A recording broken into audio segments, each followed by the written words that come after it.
വസു, ദേ തോറ്റ് തുന്നമാടി വന്നിരിക്കുന്നു നിന്റെ മോൻ. അവനെന്തെങ്കിലും തിന്നാൻ കൊടുക്ക്.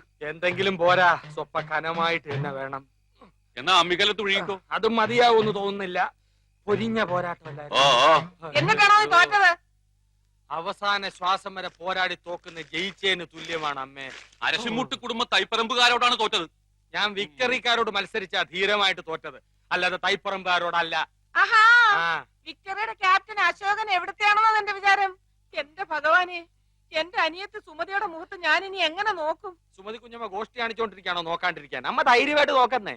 നീ പോടാ അവിടുന്ന്. ചെസ് മത്സരത്തി ഞാൻ അവനെ തറ പറ്റിക്കും. ഓ തലപ്പന്തുകളിലും ചീട്ടുകളിലും തോറ്റപ്പോഴും നീ ഇത് തന്നെ പറഞ്ഞത്. അത് പിന്നെ ഞാൻ ഒരുത്തൻ മാത്രം വിചാരിച്ചാ മതിയോ? കൂടെയുള്ള കോന്തന്മാരും കൂടെ വിചാരിക്കണ്ടേ? ചെസ്സിനാവുമ്പോ എന്റെ മണ്ട മാത്രം മതിയല്ലോ. എടാ മരമണ്ട, അതിലും നീ തോറ്റേച്ച് വന്നാലുണ്ടല്ലോ, നിനക്ക് ഞാൻ പച്ച വെള്ളം തരത്തില്ല. പച്ചവെള്ളം ഫ്രീ ആയിട്ട് ഹോട്ടലിൽ നിന്ന് കിട്ടും. അമ്മ വിശന്നിട്ട് കുടൽ തിത്തൈ പാടും. അമ്മ വല്ലതും തിന്നെ എടുത്തു വെക്കും. ആ എടാ നാളെ പോയി കുളിച്ചേച്ച് വരാൻ. അമ്മയുടെ പിണ്ണതയില എവിടെ ഇരിക്കുന്നേ? അമ്മയുടെ ഈ തിന്നാനുള്ള വാശി ജയിക്കാനും കാണിച്ചാൽ മതിയായിരുന്നു. ചെന്ന് എടുത്തു കൊടുക്ക്. മോനായി പോയില്ലേ?